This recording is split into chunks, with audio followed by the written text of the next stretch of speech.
Alors bonjour à tous, Laurent de la société Géante Gap Frelon. C'est vrai que d'habitude je vous fais des vidéos pour vous faire voir un petit peu tout ce qui est la destruction des nids de frelons asiatiques principalement. Mais là je vais vous faire voir un autre aspect de mon métier et puis de mon loisir entre guillemets. C'est les abeilles, comme on peut voir. Et éventuellement faire des sauvetages d'abeilles dans des situations un peu compliquées. Et là ce que je vais vous faire voir c'est une cliente qui nous appelait pour nous dire qu'elle avait des problèmes d'insectes chez elle. On s'en est occupé. Et lors de la discussion, on a appris qu'elle avait des ruches qui étaient pas vraiment abandonnées, mais qui étaient sur une de ses propriétés à elle.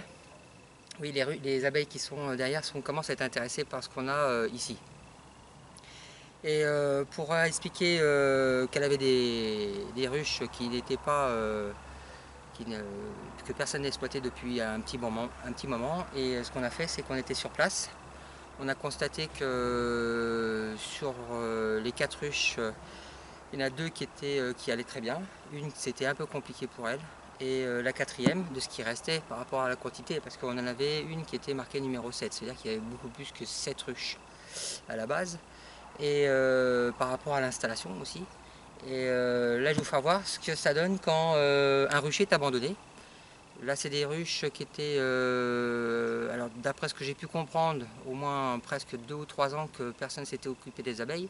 Et la personne qui venait s'en occuper mettait des réhausses, enlevait les réhausses, mettait des réhausses, enlevait les réhausses et il ne s'occupait pas de ce qui se passait en bas. Celle-là, elle est morte tout bêtement, parce que tout bêtement, non, c'est pas bête. C'est même embêtant pour les abeilles. Ici, la fermeture, elle était en position à la base, je pense, en position haute. Et avec le temps, elle s'est retrouvée pratiquement en bas. Ce qui fait quand on est arrivé, il y avait énormément de bourdons qui étaient coincés en bas. Et les abeilles sont mortes, en fin de compte, enfermées dans leur pièce. Voilà. Alors j'ai déjà ouvert une première fois pour le transport. Par contre, au niveau des cadres, j'ai rien bougé encore, hein. Je vais vous faire voir dans l'état où c'est. Hein, on peut tout de suite voir que voilà, le pack c'est. Alors je l'ai mis à l'abri pendant plusieurs jours pour pas que mes abeilles viennent dessus. Voilà. Ça c'est le nourrisseur qui se trouve en haut pour que les abeilles puissent normalement venir manger. Mais bon, on peut voir l'état de. Bon. Alors, ça devient marron comme ça, hein, avec le temps, hein, mais bon, pas aussi chargé comme on peut le voir sur les cadres, hein. Alors bon, là ça c'est le nourrisseur. Et au-dessus, on peut avoir un toit plat ou un toit chalet. Et voilà ce qu'on a trouvé à l'intérieur. Au niveau de la haut, de ce qu'on peut voir. Et là, ce que vous allez voir sur la planche d'envol, c'est-à-dire en haut, là derrière la planche d'envol, et ce qu'il y a ici, c'est vraiment une petite quantité par rapport à ce qu'il y avait, hein. Au moment qu'on l'a transporté, il y a des abeilles qui sont tombées, qui étaient déjà mortes depuis un moment, hein. On en voit encore même sur le dessus, qui sont desséchées, malheureusement, les pauvres. Et ce que vous allez voir à l'intérieur, c'est vraiment une petite quantité par rapport à ce qu'il y avait. Voilà, je vous le mets sur le côté. Voilà ce que ça donne. Une ruche qu'on ne s'occupe pas correctement et qu'on laisse presque à l'abandon. Voilà. C'est malheureux, c'est un coup de gueule, hein, je fais, hein, c'est un coup de gueule. Je vais essayer de vous faire voir des cadres. Il va en sortir un. Alors moi, personnellement, depuis que je suis apiculteur, hein, ça fait pas non plus des siècles, hein, et une autre amie apicultrice qui m'a accompagné pour faire le sauvetage des ruches. Il y a à peu près une semaine, on a été faire ce qu'on appelle une transhumance, mais dans l'autre sens.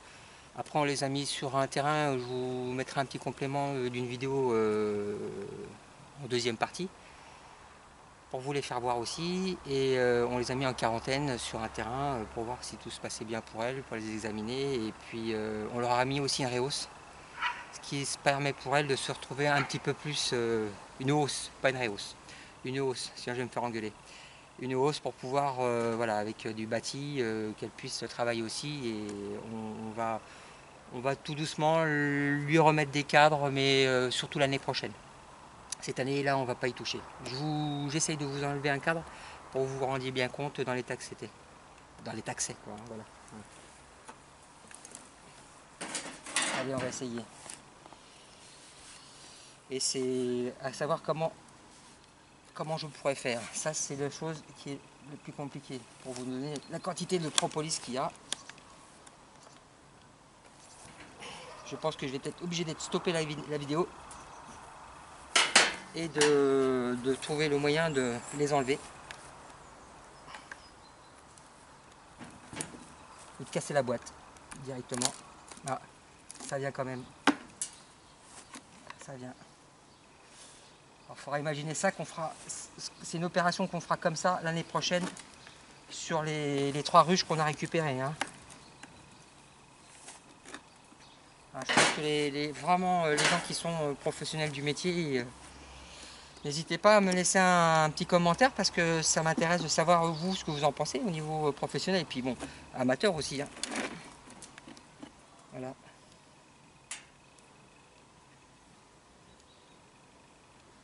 Et c'est bourré de propolis partout. Alors je pense au moins pendant, ça n'a pas été touché pendant 3 ans.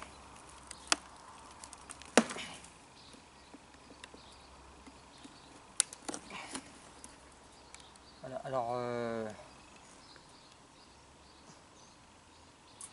entre temps quand je les ai ramenés, malheureusement j'aurais voulu éviter que mes abeilles y touchent parce que quand je l'ai mis, elles ont voulu biter dessus et je suis parti 2 bonnes heures et elles ont commencé à être dessus. J'espère que je leur ai pas apporté des maladies.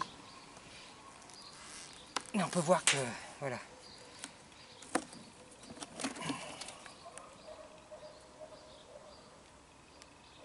Là, ça c'est voilà. Voilà une ruche. Bon, je pense que je vais vous refaire voir encore un cadre et on va arrêter la vidéo là parce que tout ça, ça va partir. Je vais le mettre en destruction hein, parce qu'il y a des larves de partout. C'est voilà, regardez ce qu'on peut découvrir. Voilà, j'ai tout brûlé. Je vais mettre ça au feu.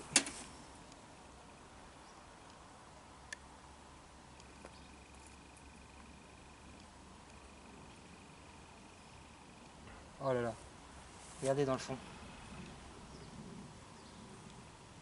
Bon, je vous parle pas à l'intérieur, le nombre d'abeilles qui sont mortes. Hein. Il y a une quantité. Voilà. Bon, allez, tout ça, vous voyez, je vais allumer le feu et on va tout brûler. Tout de suite maintenant. Alors autant une ruche est agréable à l'odeur, mais là.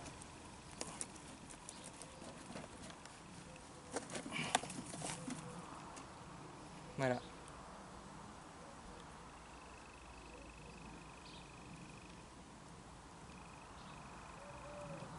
Allez, je pense que c'est bien pour aujourd'hui. On va stopper là et avant que mes abeilles viennent dessus, je vais allumer un feu et tout brûler. Merci à tous et puis je vous dis à une autre vidéo mais avec des trucs plus sympas que des situations comme ça. Laurent de la société Giron Gastrolon à la ville de Salles. Merci. Alors nous sommes en train de tout brûler hein, avec mon fils. Je vous fais voir la...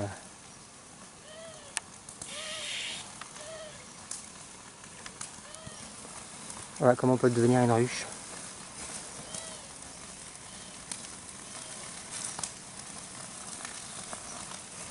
À l'intérieur.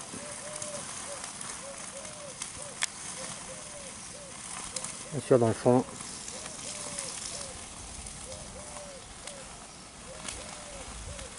On peut y voir la colonie d'abeilles. Hein. Ce qu'il en reste.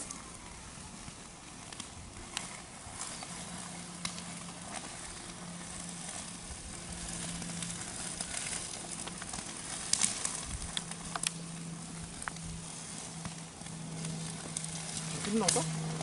Oui, je filme. On va voir,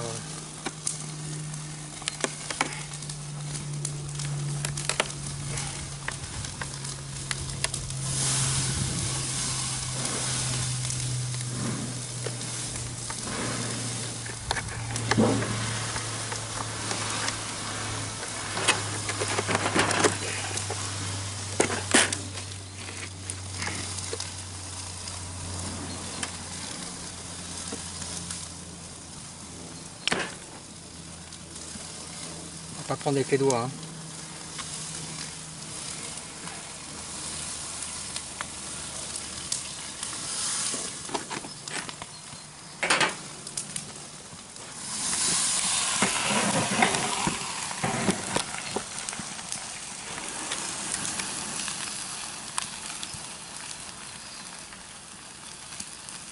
Là, ça commence à faire un Bon, on n'a pas besoin d'être professionnel pour se rendre compte du non-respect d'une ruche ou des ruches que ces gens-là ont eu. J'appelle ça des bandits. On leur doit le respect aux abeilles, comme à tous les autres insectes. Hein. Et bon, on nous le rend bien et on doit les coucouner, les choyer, les aimer. Mais là, c'est pas de l'amour. Voilà, allez, je stoppe là. J'en finis de travailler sur de tout brûler. Et je vous remercie à tous. Laurent de la société Giant Gap Frelon à la Vignette de Salles.